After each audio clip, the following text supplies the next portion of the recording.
నమస్తే, this is Mahisha. Welcome to YK TV. మనం కాకినాడ జిల్లాలో కాదేది కల్తీకి అనర్హం. అందులో ముఖ్యమైనవి నెయ్యి, నూనె.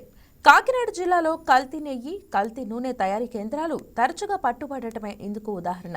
అధికారులు దాడులు చేస్తున్న కల్తీ రాయిళ్లు మాత్రం పెట్టరేగిపోతున్నారు. ఎక్కడ తగ్గకుండా నిత్యం ఇంట్లో వాడే కల్తీ నెయ్యి, నూనె తయారు చేస్తూనే ఉన్నారు. డిప్యూటీ సీఎం పవన్ కళ్యాణ్ ప్రాతినిధ్యం వహిస్తున్న పీఠాపురంలో కూడా పెద్ద ఎత్తున జంతు కొవ్వుతో తయారు చేసిన నెయ్యి సీజ్ చేసిన ఘటన ఇటీవల కలకలం రేపింది. కల్తీ దందా ఆగకపోవడంతో స్థానికులు తీవ్ర ఆందోళనకు గురవుతున్నారు.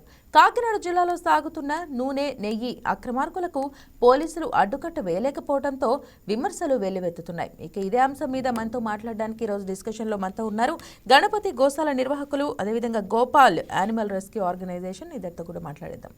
నమస్తే అండి, వెల్కమ్ టు వైకే టీవీ. మనం రైట్, ముందుగా గోపాల్ గారు చెప్పండి, అంటే ఇంత పెద్ద ఎత్తున యానిమల్స్ అవశేషాల నుండి కొవ్వు అయితే తయారు చేస్తున్నారు, పోలీసులు దాడులు చేస్తున్నారు, అరెస్టులు చేస్తున్నారు. కాకపోతే దీని పట్ల దర్యాప్తు ఏ విధంగా జరుగుతుందంటారు? అరెస్ట్ చేసే వరకే జరుగుతుంది, అయినా కూడా జరుగుతూనే ఉన్నాయి ఇలాంటి అక్రమాలు. దీని పట్ల సమగ్రమైన దర్యాప్తు, దీని పట్ల సమగ్రమైన ఇన్వెస్టిగేషన్ ఎంతవరకు జరుగుతుందని మీరు భావిస్తున్నారు? మ్యూట్లో ఉంది మీ ఫోన్, ఒకసారి అన్మ్యూట్ చేయాలి.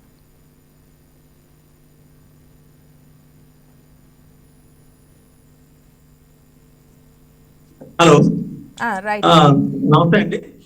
Thank you. చెప్పండి. ఈ పోలీసు వాళ్ళు వాళ్ళ పాత్ర అయితే వాళ్ళు చేస్తున్నారు, కానీ ఈ అక్రమ కబేళాలు అరికట్టడంలో నిజంగా చెప్పాలి అంటే జిల్లాలో చాలా అక్రమ కబేళాలు ఉన్నాయి.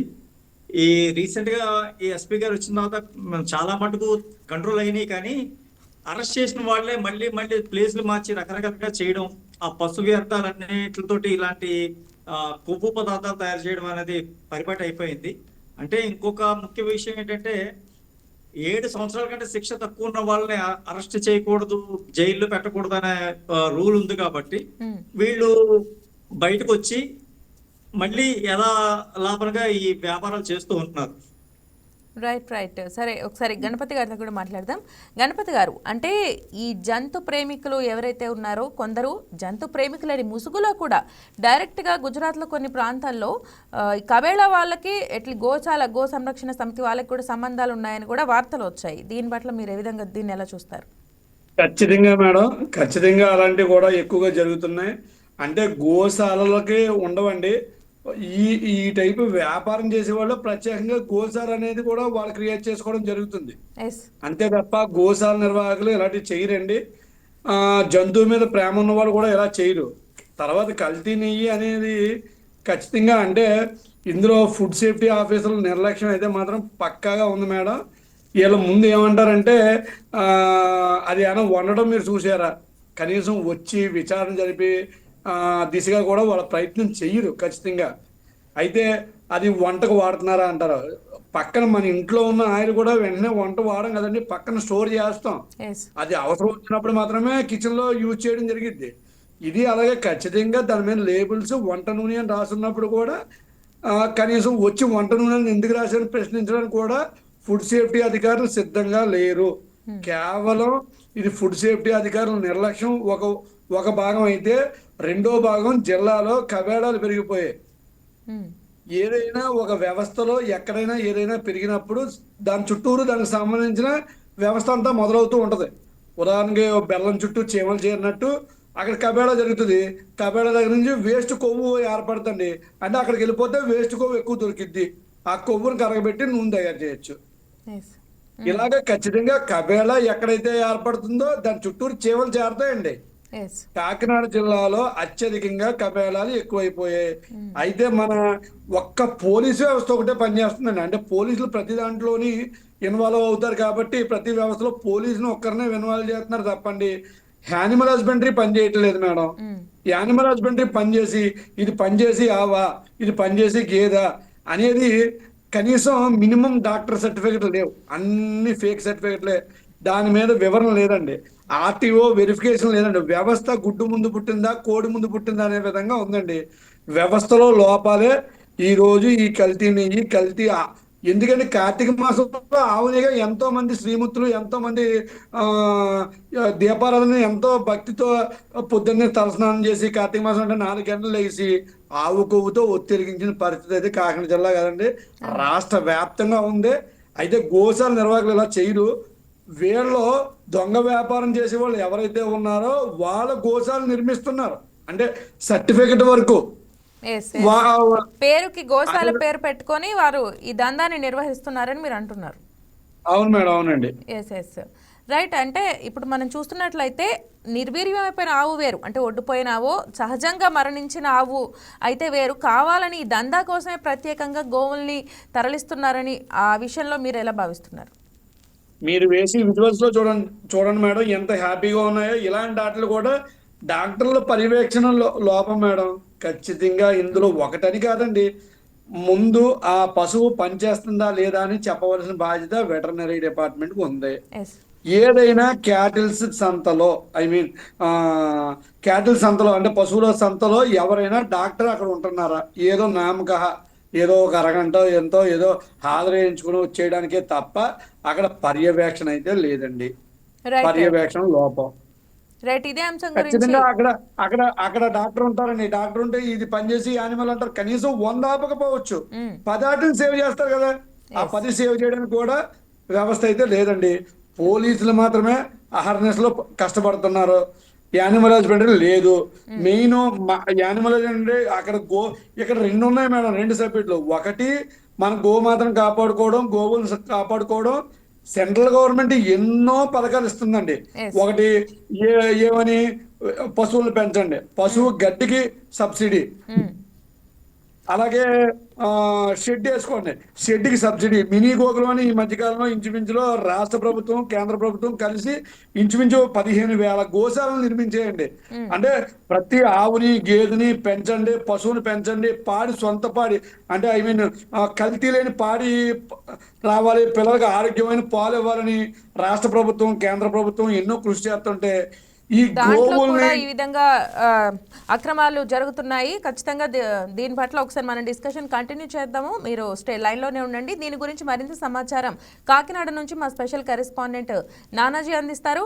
నానాజీ గారు చెప్పండి, మరి కల్తీ నూనె, కల్తీ నెయ్యి దందా, జంతువులని అక్రమ రవాణా వాటి కోసం ఉపయోగించటం, ఒకసారి దీని పట్ల వివరాలు తెలియజేయండి. సాధారణంగా ఏదైతే కాకినాడ జిల్లా పరిసర ప్రాంతం ఉన్నదో ఇదంతా కూడా జాతీయ రహదారి రోడ్డు 16వ జాతీయ రహదారి మీద ఉన్నది. అయితే దీనికి సంబంధించి అనేక రవాణాలు జరుగుతూ ఉంటాయి కాబట్టి ఎక్కడికెక్కడ టోల్ గేట్లు పెట్టి నిరోధించాలని చెప్పేసి చాలా వరకు అధికారులు ప్రయత్నిస్తున్నప్పటికీ ఎవరైతే అక్రమార్కులు ఉన్నారో వాళ్ళు ఏదైతే ఒక సినీ పక్కీలో ఏ విధంగా తీసుకెళ్తారో, అంటే లారీలు కానీ ట్రక్కులు కానీ అంటే పైన ఒక సినీ పక్కీలో తీసుకెళ్లే టైపులో, అంటే ఎవరికి కూడా తెలియకుండా కుడిచప్పుడు తీసుకెళ్తున్నారు. ఏదైతే ఈ రెస్క్యూ చేసే సిబ్బంది ఉన్నదో దాన్ని వాళ్ళకి అందిన సమాచారం ఉన్నటువంటి సమాచారం బట్టి ఎక్కడికెక్కడ ఆపి ఇలా రెస్క్యూ చేయడం అనేది జరుగుతూ ఉన్నది. అయితే ఎక్కడైతే ఈ గోవులు రవాణా చేస్తున్నారో దానికి సంబంధించి చాలా వరకు ఆందోళన కూడా చేస్తున్నప్పటికీ కూడా ఈ అక్రమార్కులు ఆగడాలు అయితే మాత్రం ఆగడం లేదని చెప్పొచ్చు. ఈ యొక్క కాకినాడ జిల్లాలో చూసుకుంటే కనుక ఇటీవల కాలంలో ఏవైతే డిప్యూటీ సీఎం పవన్ కళ్యాణ్ ప్రాతినిధ్యం వహిస్తున్న పిఠాపురాన్ని కల్తీ డైరీ కేంద్రాన్ని కూడా ఇలా సీజ్ చేయడం జరిగింది. అలాగే నిన్న ప్రతిపాడు మండలం ధర్మవరం గ్రామంలో కూడా ఇలాగే కల్తీ ఆయిల్ కూడా అంటే ఏదైతే గోవుల నుంచి తీసిన వ్యర్థాలతోటి అంటే కొవ్వుతోటి కరిగించి ఆయిల్ కానీ అలాగే నెయ్యి కానీ తయారు చేస్తున్నది ఎంత చాలా ఘోరమైన పరిస్థితి అని మనం చెప్పుకోవచ్చు. ఎందుకంటే చాలా వరకు పిల్లలందరూ కూడా ఈ ఫ్రైడ్ రైస్లు కానీ ఇలాంటివన్నీ కూడా బయట ఫుడ్ తింటుంటుంటారు.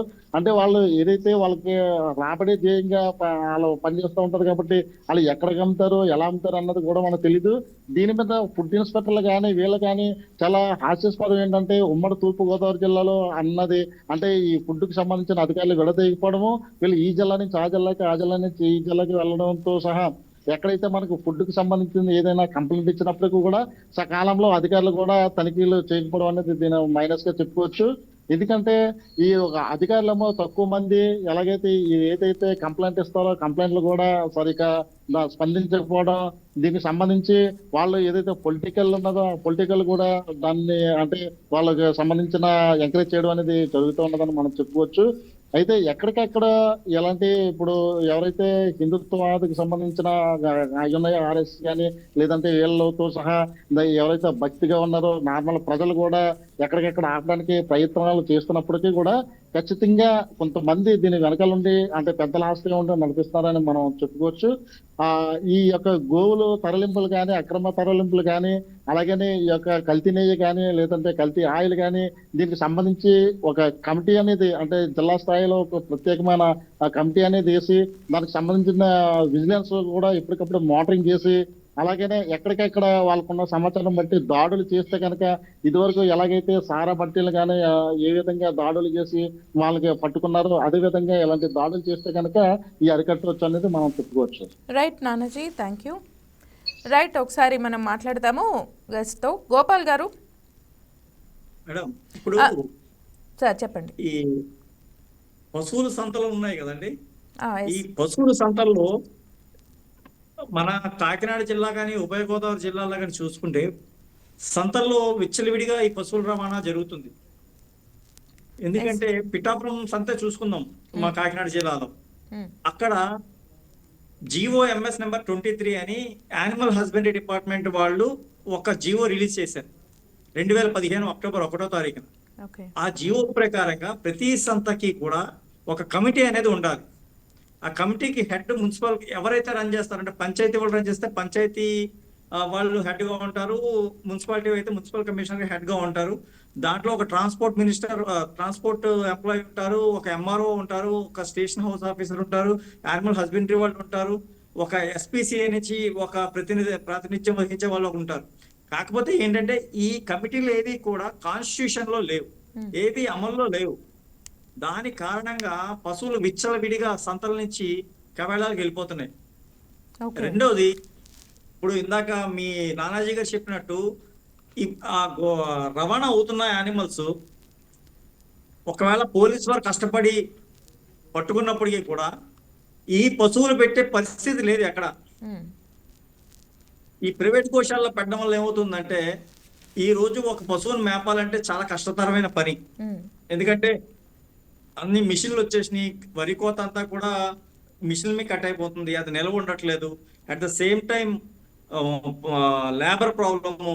నెక్స్ట్ ప్రైవేట్ వాళ్ళు ఒక లారీ దింపితే ఇంచుమించుగా ఒక 50 నుంచి 100 మధ్యలో దిగుతుంటాయి యానిమల్స్. అవి ఆల్రెడీ ట్రాన్స్పోర్టేషన్ లో సగం చచ్చిపోయి ఉంటాయి. అవి వచ్చిన తర్వాత మన గోశాలలో మాక్సిమం నెంబర్ ఆఫ్ యానిమల్స్ ఎంత ట్రీట్మెంట్ చేసినా, యానిమల్ హస్బెండరీ సపోర్ట్ చేసిన యానిమల్స్ చనిపోతుంటాయి. సో మెయిన్ ఏంటంటే ఈ ప్రైవేట్ గోశాలాస్ మీద బేస్ అయ్యి ఉన్నాయి ప్రస్తుతానికి అన్ని కూడా. ఏది కూడా గవర్నమెంట్ ఆధీనంలో లేవు, ఒక్క గోశాల కూడా. దీని వల్ల ఏమవుతుందో జెన్యున్ గా 1-2 ప్రైవేట్ గోశాలలు పనిచేస్తున్నప్పటికీ మిగతా గోశాలన్నింటిలో కూడా ఈ యానిమల్స్ ఉండకపోవడం, వాళ్ళకు మెయింటైన్ చేయడం కష్టతరం అవడం దాని వల్ల జరుగుతుంది.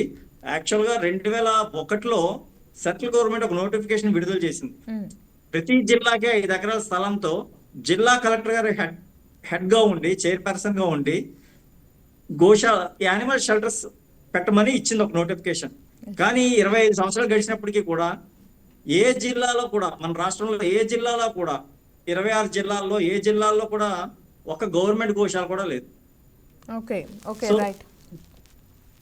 రైట్. అంటే ఇప్పుడు రీసెంట్గా ఎవరైతే ఈ కల్తీ నూనె కేసులో పట్టుబడ్డారో బండారు ఫణీంద్ర అనే వ్యక్తి, ఆయన ఒక్క ఫ్యూ వీక్స్ ఎగో కూడా పిఠాపురంలోనే ఈ కల్తీ నూనె తయారీలో పట్టుబడ్డ వ్యక్తి మళ్ళీ రీసెంట్గా, అంటే ఆల్రెడీ ఒకసారి పట్టుబడ్డ వ్యక్తి మళ్ళీ అంత యథేచ్ఛగా తయారు చేయగలుగుతున్నాడు. అంటే ఎలా ఉంది అంటే ఈ అధికారుల వైఫల్యం ఎలా ఉందని భావించవచ్చు, లేదా పోలీస్ వ్యవస్థ కానివ్వండి వీళ్ళ వైఫల్యం ఎలా ఉందని భావించవచ్చు? అంటే పోలీస్ ఒక్కళ్ళదే బాధ్యత కాదు మేడం. ఎందుకంటే ఈ ఆయిల్ కాస్తున్నప్పుడు స్మెల్ అయితే వస్తుంది, కబేళా నిర్వహిస్తున్నప్పుడు చుట్టుపక్కల ప్రాంతం అంతా స్మెల్ వస్తుంది. పర్యావరణ అనుమతులు లేకుండా చేస్తున్నప్పుడు వీళ్ళు ఓపెన్ గానే, మీరు ఇప్పుడు విజువల్స్ చూపిస్తున్నారు, ఓపెన్ గానే ఉంది ఇంటి నుంచి. సో విలేజ్ సెక్రటరీస్ ఏం చేస్తున్నారు, రెవెన్యూ డిపార్ట్మెంట్ ఏం చేస్తుంది, యానిమల్ హస్బెండరీ డిపార్ట్మెంట్ అంటే ఈ పట్టుకున్న వాళ్ళ తర్వాత యానిమల్ హస్బెండరీ అంటే వాళ్ళ జ్యూరిడిక్షన్ లో కొంతవరకు ఉంటుంది యానిమల్ హస్బెండరీ డిపార్ట్మెంట్ లో. సో మిగతా డిపార్ట్మెంట్లు కూడా కోఆర్డినేట్ చేస్తేనే పోలీస్ కి ఈజీ అవుతుంది ఆస్పెక్ట్ చేయడం. ఉత్తి పోలీస్ వాళ్ళ మీద ఆధారపడటం వల్ల ఈ కార్యక్రమం చూడండి, ఇప్పుడు ఇన్ని డబ్బాలు ఉన్నాయి అంటే ఎన్ని వందలకు ఆవులు చనిపోతే ఎంత కొవ్వు వచ్చి ఉండొచ్చు. సో ఈ డ్యామేజ్ అంతా జరిగిన తర్వాత పోలీస్ వాళ్ళ దగ్గరకు వస్తుంది. ఎస్. సో ఇంకోటి ఏంటంటే వీళ్ళు అడల్టరేషన్ ఫుడ్ లో నిజంగా అడల్టరేట్ చేస్తే యానిమల్స్ దానికి శిక్ష ఉంటది. ఎస్. దీంట్లో కేవలం పీసీ యాక్ట్ ఒకటే, గోవా నిషేధ చట్టం ఒకటే వేయడం వల్ల ఆ ఎక్యూజ్డ్ ఎవరైతే ఉన్నారో food adulteration food safety standard authority of India వాళ్ళు సెక్షన్స్ కూడా ఇందులో వెయ్యాలి. అది వేయకపోవడం వల్ల వీళ్ళ విచ్చలవిడితనం ఎక్కువైపోయింది. వాళ్ళు వేస్తే 7 సంవత్సరాలు జైలు పైబడి ఉంటుంది, 25,000 జుర్మానా ఉంటుంది. ఓకే. సో కొన్ని సెక్షన్స్ కూడా అడాప్ట్ చేసుకోవాలి ఎఫ్ఐఆర్ లో. Yes yes right. అయితే ఒకసారి గణపతి గారితో కూడా మాట్లాడదాం. గణపతి గారు, ఇటీవల చూస్తే మనకి కల్తీ నెయ్యి అనేది ఇప్పుడు ప్రస్తుతం ఆల్రెడీ ఒక బర్నింగ్ టాపిక్గా ఉంది మనకి. సిట్ ఏదైతే ఎఫ్ఐఆర్ వచ్చిందో, బయటికి రిలీజ్ అయ్యి వచ్చిందో, దాంట్లో కూడా కల్తీ నెయ్యి అనేది చాలా ఒక పెద్ద ఇదిగా ఉంది. అదే కాకుండా ఇప్పుడు రీసెంట్గా ఒక 4 days బ్యాక్ కూడా నెల్లిపాక దగ్గర గోవుల అక్రమ రవాణా ఫాస్ట్గా వెళ్ళి ఒక వెహికల్ పట్టుబడింది. 6 days బ్యాక్ ఖచ్చితంగా ఒక వారంలోనే ఒక 2-3 న్యూస్లు అక్రమ రవాణాకి సంబంధించి వస్తున్నాయి. సో ఈ ప్రైవేట్ నిర్వాహకులే ఈ దందాని, అంటే ఎవరైతే గోశాలను నిర్వహిస్తున్నారో ప్రైవేట్ నిర్వాహకులు, వాళ్ళు గోశాల పేరుతో ఈ దందాన్ని నిర్వహించడం పట్ల ఇంకా ప్రభుత్వం ఇలాంటివి పట్టుబట్టడానికి ఇంకా ఎటువంటి చర్యలు తీసుకోవాలని మీరు భావిస్తున్నారు? మేడం, ఒకటని కాదండి, ఇందాక గోపాల్ గారు చెప్పింది కూడా నిజం.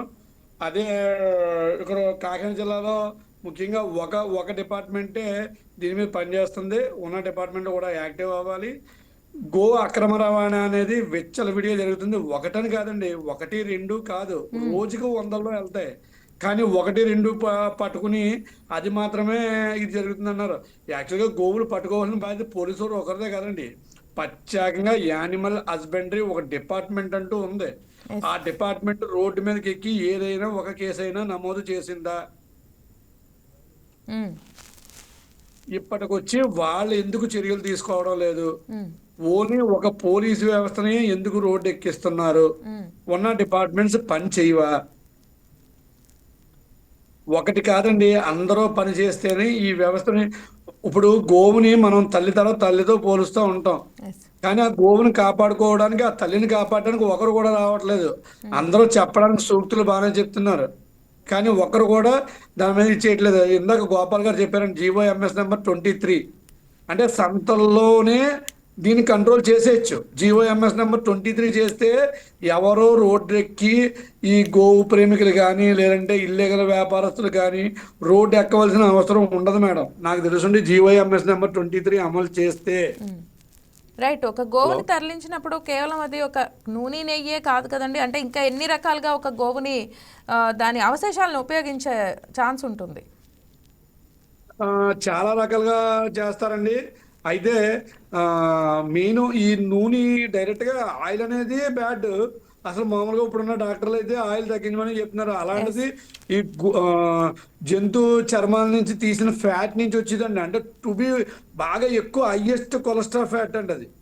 ఆ తినడం వల్ల ఈ మధ్యకాలంలో మీకు ఎక్కడికైనా హాస్పిటల్కి వెళ్ళినప్పుడు చాలా మంది చెప్పేది ఏంటంటే మీకు కొలెస్ట్రాల్ ఉంది. అతను సన్నగానే ఉంటున్నారు మనుషులు, కానీ కొలెస్ట్రాల్ ఉంది. ఎందుకు ఉందంటారు? మరి పూర్వం నుంచి మనం వాడలేదా, పూర్వం నుంచి మనం ఉండలేదా? అయితే మనందరిలోనే ఒకటే, కాలక్రమేణా ఫుడ్ మారిపోయింది. అంటే అందరూ ఇలా తోసిపుచ్చుకుంటున్నాం కదండి. కనీసం ఫుడ్ కంట్రోల్ వాళ్ళు వల్లే ఈ హాస్పిటల్ ఎక్కువ పెరిగిపోతున్నాయండి. నేను చెప్పేది అయితే ఖచ్చితంగా ఈ ఆయిల్ వేస్ట్, ఈ వ్యర్థాలండి. ఒరిజినల్గా చెప్పాలంటే ఒక ఆవును కోసిన తర్వాత దాని స్కిన్కి ఉన్న కొవ్వుని ఫ్యాట్ని పీకి దాన్ని కాల్చి తయారు చేస్తారండి. దీంట్లో డాల్డా అది కలిపి మిక్స్ చేసి 26 గ్రేడ్ కన్నా తక్కువ వచ్చేలా చూసి దాన్ని వాడుతున్నారు. అయితే ఫుడ్ కార్పొరేషన్ వాళ్ళు కూడా, ఫుడ్ డిపార్ట్మెంట్ కూడా వీళ్ళు కూడా యాక్షన్ తీసుకోవాలి, యానిమల్ హస్బెండరీ యాక్షన్ తీసుకోవాలి. ఈరోజు మీకు ఫ్యాట్ పెరిగిపోతుంది, కొలెస్ట్రాల్ పెరిగిపోతుంది అంటే 90% ఇదే కారణం అండి. ఇప్పుడు రోజుకి 100లో పశువులు అయితే ఖచ్చితంగా కబేళ్లలో నరికేస్తున్నారండి. అంటే రైట్. ఇచ్చేస్తున్నారు. అయితే గోపాల్ గారు, గణపతి గారు అంటున్నట్టు కూడా కామన్ పీపుల్, మన సామాన్యులం ఎవరైతే తెలియకుండా ఇవి కొన్ని బయటపడుతున్నాయి, ఓకే, బయటపడనివి ఏమో రెగ్యులర్గా వాడే దాంట్లో కూడా కల్తీ ఏమో తెలియదు. ఇలాంటి వాటి పట్ల సామాన్యులకి అవగాహన కల్పించడానికి, అంటే ఏదైనా టెస్టులు కానివ్వండి, అది కల్తీ నెయ్యా లేదంటే కల్తీ నూనె కాదని చిన్న చిన్న టెస్టులు గృహిణులు టెస్ట్ చేసుకోవడానికి కానివ్వండి, ఫుడ్ సేఫ్టీ అధికారులు కానీ ప్రభుత్వం కానీ వీటి పట్ల ఎలాంటి అవేర్నెస్ కలగజేయాలి, కామన్ పబ్లిక్కి కానివ్వండి. చిన్న చిన్న టెస్టులు ఒకవేళ కల్తీ అని బయటపడితే వాళ్ళు కంప్లైంట్ ఇవ్వడానికి కన్జ్యూమర్ ఫోరమా లేదంటే ఎటువంటి వాటి దగ్గర కంప్లైంట్ ఇవ్వాలి, ఇలాంటి వాటి మీద అవగాహన కోసం ఖచ్చితంగా కార్యక్రమాలు చేపట్టాల్సిన అవసరం ఉందంటారు. ఎస్ మేడం, ఇది మెయిన్ గా ఏంటంటే అవేర్నెస్ క్యాంప్స్ గా కండక్ట్ చేయాలండి గవర్నమెంట్ అధికారులు. అలా కన్స్యూమర్ కోర్టుది ఫ్రీ టోల్ నెంబర్ ఆల్రెడీ ఇచ్చి ఉన్నారు. అది ఎవరైనా సరే ఆ నెంబర్ ని మనం అవేర్నెస్ లో క్రియేట్ చేస్తూ వాళ్ళకి ఇవ్వాలి. రెండోది ఏంటంటే, ఇందాక మీరు అన్నారు చూసారా, ఆవు మోసానికి నెయ్యికైనా ఇంకేమైనా దేనికైనా ఉపయోగపడతాయని. ఇప్పుడు ఒక కబేళాలో జరుగుతున్నప్పుడు, ఇప్పుడు ఫర్ ఎగ్జాంపుల్ ఇక్కడ కాకినాడ జిల్లాలో పిఠాపురం పరిధిలో ఒక అక్రమ కబేళాలు నడుస్తూ ఉంటాయి శివార్లో, గొల్లపురం శివార్లో. ఆ ఏరియాలో మీరు వెళితే ఇప్పుడు యానిమల్ ని స్లాటర్ చేసిన తర్వాత ఎంత బ్లడ్ ఉంటుంది, ఎన్ని ఎముకలు వస్తాయి, అంత చర్మం వస్తుంది, కొమ్ములు గిట్టలు ఏమేమి కనిపించవు. మోసం దాన్ని వెళ్ళిపోతుంది, చర్మం దాన్ని వెళ్ళిపోతుంది, చర్మం షూలకి బెల్ట్ కి వాటికి వెళ్ళిపోతుంది, కొమ్ములేమో మన బటన్స్ కోట్ బటన్స్ కి వెళ్ళిపోతాయి, గిట్టలు కొమ్ములు బటన్స్ కి వెళ్ళిపోతాయి, స్కిన్ లెదర్ యూజెస్ కి వెళ్ళిపోతాయి. ఇలాగా యానిమల్ లో ప్రతిదీ చేసే ఇది వచ్చేసింది కాబట్టి ఈ వ్యాపారం లాభసాటిగా ఉంది కాబట్టి అక్రమార్కులకి ఒక ఈజీ ఎర్నింగ్ మనీ కింద తయారైంది. మన రాష్ట్ర గోవధేశ చట్టం ఉన్నప్పటికీ కూడా భయం అనేది లేకుండా పోయింది ఈ అక్రమంగా పనిచేసే వాళ్ళకి. దీని మీద ఏంటంటే భారత రాజ్యాంగంలోని ఆర్టికల్ 51 AG ఏదైతే ఉందో, ప్రతి మనిషి కరుణతో కూడి యానిమల్స్ మీద కరుణతో కూడి ఉండాలన్నారు. అలాగే ప్రతి భారతదేశ పౌరుడు, అంటే స్కూల్ స్థాయి విద్యా స్థాయి నుంచి కూడా వీళ్ళకి ఇటువంటి ఏమైనా జరిగితే ఒక కంప్లైంట్ ఇవ్వండి, మీ ఇంటి పక్కన కానీ మీ ఏరియాలో కానీ అనే అవేర్నెస్ క్రియేట్ చేస్తే వీళ్ళ ఆట తొందరగా కట్టించడానికి ఈజీగా ఉంటుంది మేడం. ఎందుకంటే డిపార్ట్మెంట్ ఒకటే బేస్ అవడం కూడా కష్టమే. Right, exactly. గణపతి గారు, అంటే ఇప్పుడు రీసెంట్ ఇష్యూలో చూసుకుంటే మనము ఇటీవలే జరిగింది, వీధి కుక్కల గురించి పెద్ద ఎత్తున ఉద్యమాలు చేస్తున్నారు, సెలబ్రిటీల ముందుకు వచ్చి మాట్లాడుతున్నారు. ఇలాంటి అవేర్నెస్ గోవుల పట్ల కూడా ఉంది అని భావిస్తున్నారా, లేదా ఇంకా ఉండాలి అని మీరు భావిస్తున్నారా? చాలా తక్కువ ఉంది మేడం, ఇదైతే ఇంకా చాలా ఎక్కువ మొత్తంలో ఉండాలి. గోపాల్ గారు మాట ఒకటి ఖండిస్తున్నాను. నేను ఒకటే, అంటే ఎక్కడైతే బొరి ఉందో ఆ బొరి దగ్గర కంట్రోల్ చేస్తే 90% కంట్రోల్ అవుతా నేను అన్నాను. GOMS నెంబర్ 23 అమలు చేస్తే 90% ఇవన్నీ అమలు జరుగుతాయంటారా, జరగమంటారా గోపాల్ గారు? ఖచ్చితంగా జరుగుతాయండి. ఎందుకంటే సమిష్టిగా గవర్నమెంట్ అధికారులు అందరూ ఒక జీవోని అమలు చేస్తే ఖచ్చితంగా రవాణా ఆగిపోద్ది. ఈ అక్రమార్కులు ఎక్కడ పట్టుకెళ్తున్నారు, ఎందుకంటే ఆ జీవోలోనే ఇచ్చింది. మేడం ఇవన్నీ అంటే అవేర్నెస్ అనేది చాలా లాంగ్ ప్రాసెస్ అండి. ఈ లోపల నాకు రావచ్చు, నా దగ్గర ఉన్న వాళ్ళకి రావచ్చు, ఈ కొలెస్ట్రాల్ వ్యాధి అందరికీ రావచ్చు. ఖచ్చితంగా ప్రతి మాల్లో అంటే నేను చెప్పగలదు, చాలా వాటిలో ఇది కల్తీ నెయ్యి ఖచ్చితంగా కలిసిపోతుంది. మీరు ఎప్పుడైనా, అంటే మేము ఎన్నోసార్లు దాడి చేసినప్పుడు కూడా చూడొచ్చు. ఎన్నోసార్లు వెళ్ళినప్పుడు ఈ నెయ్యి వాసన మన సాధారణమైన నెయ్యి వాసనే వస్తుంది. ఇది తయారు చేసినప్పుడు మాత్రం చాలా భయంకరమైన వాసన వస్తుంది. కానీ చుట్టుపక్కల వాళ్ళకి తెలుస్తుంది, చుట్టుపక్కల వాళ్ళు కూడా సపోర్ట్ చేయాలి. వాళ్ళకి ఈ అక్రమార్కులతో పెట్టుకుంటే అయ్యి బాబోయ్ మాకు ప్రాణహాని ఉందాము అనే భయం కూడా చాలా ఎక్కువగా ఉంటుంది మేడం. వీళ్ళు ఎంతకైనా తెగిస్తారండి, ఈ అక్రమార్కులు గో కబేళా చేసేవాళ్ళు ఎంతకైనా తెగిస్తారు. మీరు ఇందాక ఇది అన్నారు కదా, వీటి వల్ల ఏంటి యూజ్ ఉంది, ఈ యూజ్ చెప్పుకుంటా పోతే గవర్నమెంట్ కూడా సపోర్ట్ చేయడం మానేస్తుంది మేడం. అదే కాదండి, ఒక్కటండి అన్నిటికన్నా ఎక్కువగా యూజు ఆవు పాలు కాల్షియానికి నెంబర్ 1. ఆవు పాలు తాగాలి, గోవుల్ని పెంచాలి. ఈరోజు సెంట్రల్ గవర్నమెంట్ ఇన్ని 15,000 కోట్లు మంజూరు చేసిన గోశాల నిధులకి. మరి ఈ నిధులన్నీ చేసి ఈ గోవుల్ని పెంచుతున్నారా? లాస్ట్ ఇయర్ 100 కోట్లు గడ్డికి రిలీజ్ చేసింది. అంతకుముందు దానా కోసం 200 కోట్లు రిలీజ్ చేసింది సెంట్రల్ గవర్నమెంట్. సెంట్రల్ గవర్నమెంట్ పశువులను పెంచండి అని చేస్తుంది, కానీ ఈ అక్రమార్కులు పశువుకి ఎంత పెంచితే అంత రేట్ ఇచ్చి పట్టుకుపోతున్నారు.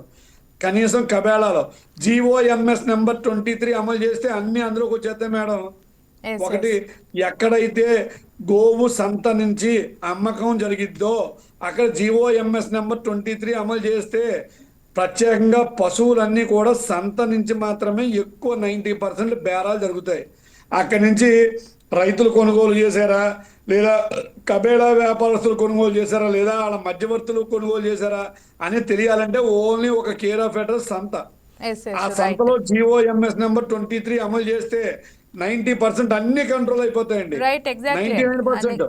ఎగ్జాక్ట్లీ. ఎన్నో రాష్ట్రాల్లో అంతర్రాష్ట్రాలలో కూడా అక్రమ రవాణా జరుగుతుంది. కేరళ, హైదరాబాద్ నుంచి మొన్న హిందూపురం వచ్చిందని తెలిసింది. అదేవిధంగా ఇటు నుంచి కేరళ వెళ్ళింది. మేడం ఒకటి కాదు మేడం, రోజుకి ఇంచుమించు 100 బళ్ళు వెళ్తాయి, 100 వాహనాలు వెళ్తాయి మా కాకినాడ. సో ఇవన్నీ కూడా పోలీసు ఒక్క వరకే కేసులు కడుతున్నారు, కేసులు పెంచాలి. అక్రమంగా కూడా సంతలో నిర్వహిస్తున్నారు. ఆ సంతల మీద కూడా ఎస్పెషల్ గా ఆంధ్రప్రదేశ్ లో మాత్రం కాకినాడ ఎక్కువ పేరు వినిపిస్తుంది. కాకినాడలోనే ఎక్కువగా ఆ పేరు వినిపిస్తుంది. అక్రమ రవాణా గానీ, కల్తీ నెయ్యి గానీ. దీని పట్ల కాకినాడలో గోపాల్ గారు లాంటి వాళ్ళు, మా లాంటి వాళ్ళు ఎంతో మంది గోప్రేమికులు ఉన్నాము. కాకినాడలో చాలా మంది గోవులకు సంబంధించిన వాళ్ళకి అవగాహన ఉంది. ఇక్కడ ఖచ్చితంగా కంట్రోల్ చేస్తున్నాం. అయినా సరే పైనుంచి రైట్. తప్పకుండా దీని పట్ల ఇంకొక రోజు మళ్ళీ డిస్కషన్ తప్పకుండా కంటిన్యూ చేద్దాం. Thank you for joining with us, sir. Thank you so much. So ఇది ఇవాళ టాపిక్. ఇంకా ఎపిసోడ్లో మళ్ళీ కలుసుకుందాం. Till then take care, keep watching YK news. ఇది తెలుగు వారి గుండె చప్పుడు.